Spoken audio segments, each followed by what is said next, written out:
We have with us the founder and chairperson of the RPSG Group, Dr. Sanjiv Goenka, whose journey has been one marked with tremendous success in diversified milieus.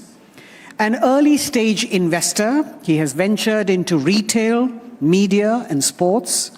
Dr. Goenka owns the IPL cricket team, Lucknow Super Giants, and the ISL football team, ATK Mohun Bagan. Always in rhythm with the times, he has moved from strength to strength in his long and strong entrepreneurial journey by staying relevant and responsive to the demands of the times. He is integral to the story of India's transformative history as we witness today.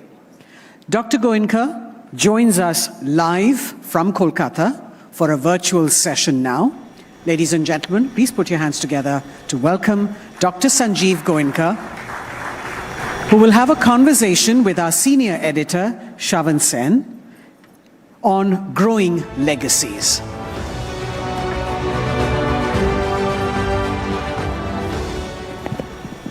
Thank you, Rini. Ladies and gentlemen, we are talking about 23 plus companies, 44,500 plus employees, 510,000 plus shareholders, and one of the India's oldest business houses. And as Rini was saying, the biggest struggle today for any legacy company has been to be relevant.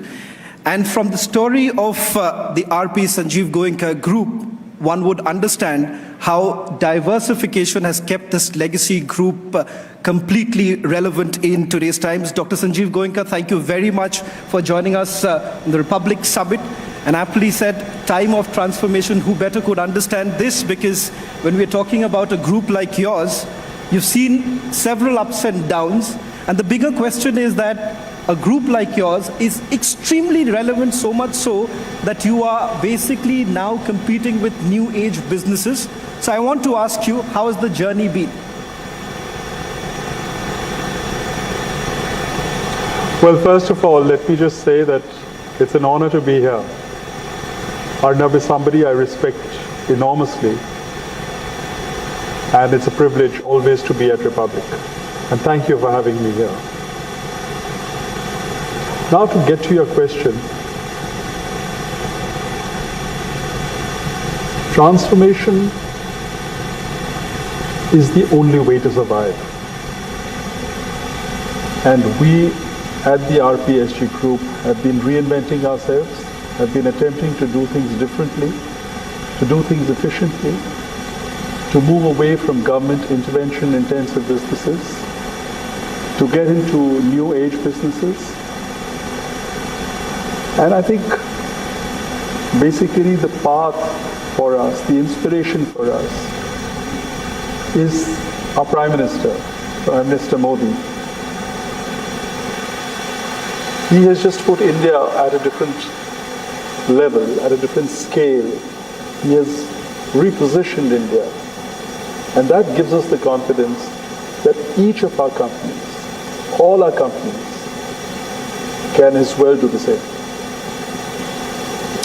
Mr. Goenka, what I certainly feel that it's very at a challenging time where India plays a very important role. I think so the RP Sanjiv Goenka Group, as far as the BPO space is concerned, ladies and gentlemen, they now employ about 10,000. There are 10,000 employees of in the BPO space in United States and as well as United Kingdom. Hence, I want to ask you, Mr. Goenka, when you're traveling abroad, when you see India on the global map, and the kind of noise that is around with the way we are going ahead, we are surging ahead, what is it that you would like to tell other countries, especially when we are seeing that there is a domestic chorus that is building, that everything seems to be collapsing, and that's the narrative that the West has been trying to build?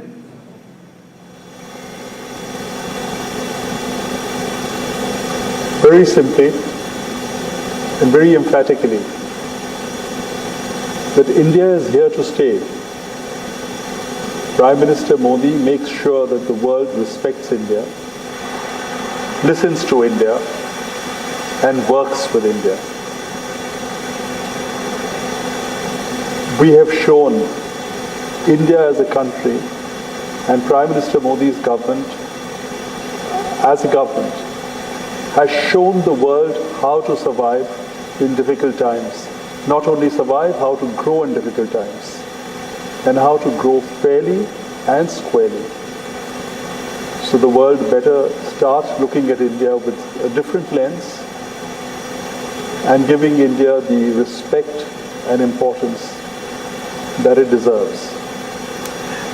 In fact, Mr. Goenka, when it comes to your own group, perhaps it reflects changing India. And the reason why I'm saying this, ladies and gentlemen, is because from a group, it's become a conglomerate. And just look at the last 10 years, the asset base of this company has grown from 7,000 to 52,000 crores. And that is simply astounding, I would say, on the count that this reflects the changing India. And the last 10 years, the way things have changed for your group and for the corporate India, because you've always said corporate India needs to put its best foot forward.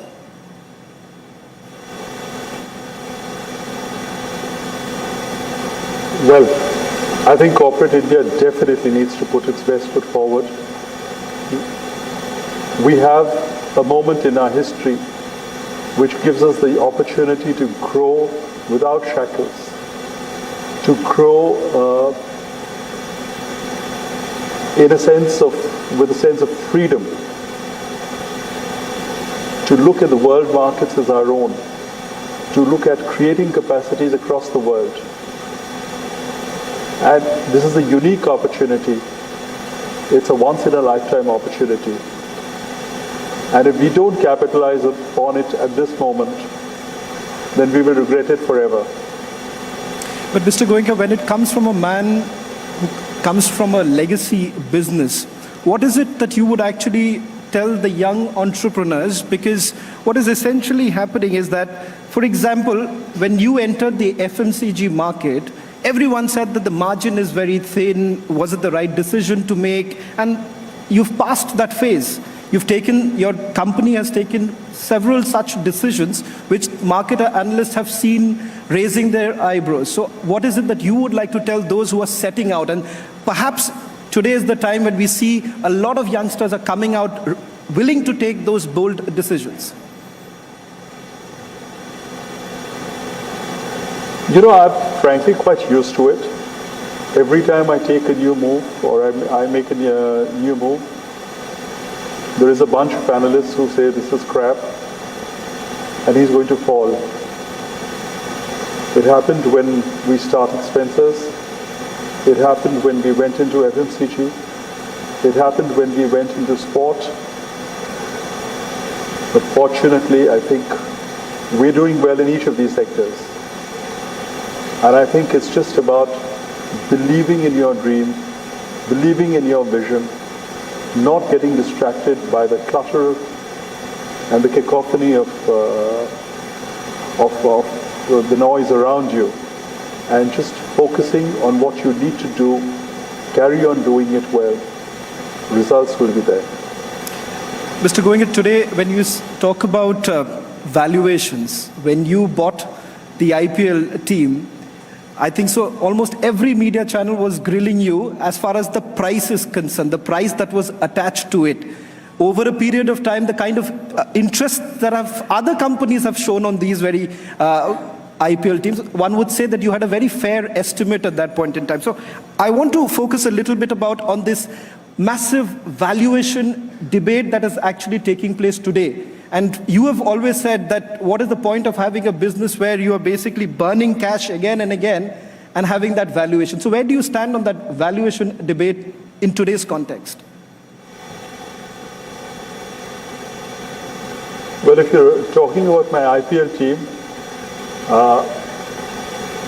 quite honestly, I keep getting calls from investors, Western investors who want to invest in our team. Not that we can sell or dilute even a little bit for the next, or up to 3 years. Neither do I intend doing it. But all I can say is that the valuations that are being offered are at significant premiums to the amount I invested. You know, you have diverse companies, so I think so it would be very unfair to ask you which one of you is favorite, but I want to talk a little bit about what I have seen from my eyes when I was studying in the city of Calcutta, and the fact that the music world at that point in time was the iconic place in Park Street. Carava has been one of the biggest hits as far as Sarigama is concerned, and one of the strongest libraries that you've had. Very recently, you've started monetizing it, and as I understand, you believe in constantly innovating. So what is it that are we to expect now in terms of, at least in those very areas, which appears to be some of your personal favorites, if I'm not wrong?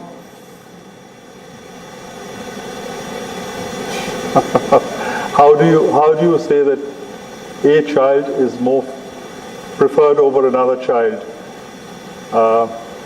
So you may spend more time with one or less time with the other, but that doesn't make one more favorite than the other. Having said that, Carvaan was a shining example of Indian entrepreneurship, Indian innovation, and no one in the world has been able to replicate that product, and it's not that people haven't tried. A lot of companies have tried, and they haven't successfully broken into that technology. They've tried to reverse engineer, they've tried everything. And I think it's a shining example of what Indians and India is capable of. But even in the field of Carvaan, there's innovations all the time. And so we've had different versions of Carvaan. We've had a small Carvaan which you can actually take with you when you go for a walk or a jog. It's like a little phone. We've got a version which has karaoke, and you can connect with anyone in the world, anywhere in the world. And it helps in sort of bonding and building. And there is more in the offing. There's more which should be coming very soon. But I think it's not appropriate to talk about the new ones which we are launching around the third quarter of this year. But yes, those products look very, very promising. But Mr. Goenka, you know, when it comes to taking these kind of risks, the risk factor that is basically involved, we've come out of the pandemic, but at the same time, we've seen the kind of noise around our own economy. We say that we have a robust economy, but perhaps in the West, it is largely seen as, you know, there's a doomsday that we are really staring at. That's the kind of narrative that we are constantly looking at. When you go abroad and you travel extensively, what is it that you are told these days, especially when you are looking at Indian companies giving jobs? For instance, in your case, you're doing the same in the United States of America, you're doing it in the United Kingdom. What is it that you face when you go now to other countries and when you say that it's our time?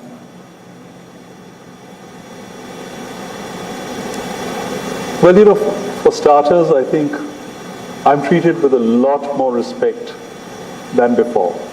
And as an Indian, it makes me very proud that we are treated with due respect.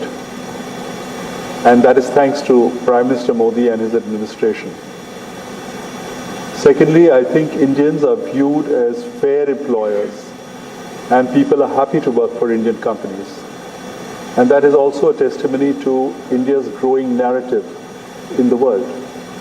And thirdly, when I just go out, as an Indian, I get a lot more positivity, and people do believe, despite whatever certain sections of media may say, people do believe that India is where the future is. You know, Mr. Goenka, I was told just about when I was going through the way you conduct your business, I came across an anecdote that I'm told that whenever people come to your office these days, you basically serve them snacks because, and I ask them to basically identify, because you're bringing in that entire concept of guilt-free snacking. So you've tried a various way. Where does this entire idea basically come from? Why not basically start from office? Why not start it from the employees? Do you think that basically brings about a lot of change? Well, quite honestly, guilt-free snacking did not exist in India. We didn't realize, quite honestly, that the journey would be so difficult. But today, guilt-free snacking has become a reality. And we're delighted to have pioneered this journey. Now other FMCG majors are following. And that's a testimony to the fact that this market has been created and is here to stay. But for me, what's even more important is guilt-free snacking is one part of the FMCG portfolio. It's about getting into other lines, and we've recently launched our personal care, which of course is paraben-free, low on chemicals, but they are products with a difference. They are aimed for the mass market, and they've been received very well. And what we intend doing very aggressively as we go forward is Ayurveda in an easy to consume form. It's my fundamental belief that if anything is complicated to consume, it's time consuming, you have to go through multiple processes, people will not consume it. So the idea is to make it simple, easy, and consumable. So for example, we have launched Chyawanprash gummies. We've launched Shitopaladi in tablet form. The age-old Kadha we've launched as infusions. And there are many, many more such products which we are doing, which are tested and tried, but in an easy to consume manner. Since you make a mention of Ayurveda, that is a huge opportunity. Mr. Goenka, since you make a mention since you make a mention of Ayurveda, what I find it very interesting is that you've always advocated that any business, there should be a value creation that should take place. And do you believe that when Indian companies now are aiming at going big on the global market, we have an edge when we basically connect this with Indian intrinsic value creation ideas, and perhaps that's the way out? Well, it's certainly one of the ways out, and it's a great way out. And Ayurveda is something that's been tested and tried successfully for centuries in India. It's just about how we take it to the world, how we communicate with the world, how we get the world to consume it, and how we communicate the efficacy of the treatments and the products that Ayurveda offers.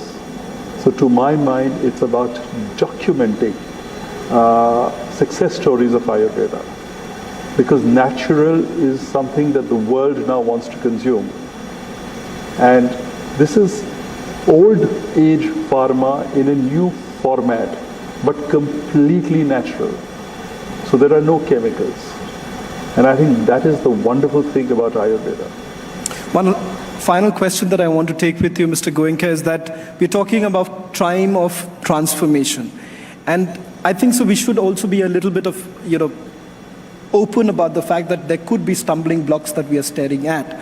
What is it that you feel that in that highway that we're getting on to, what is the stumbling block that we should really overcome now, especially when we see a lot of political voices in today's time, basically some trying to bring down, saying that, the economy is not in a good shape, despite, we being able to do much better looking around the global uncertainty?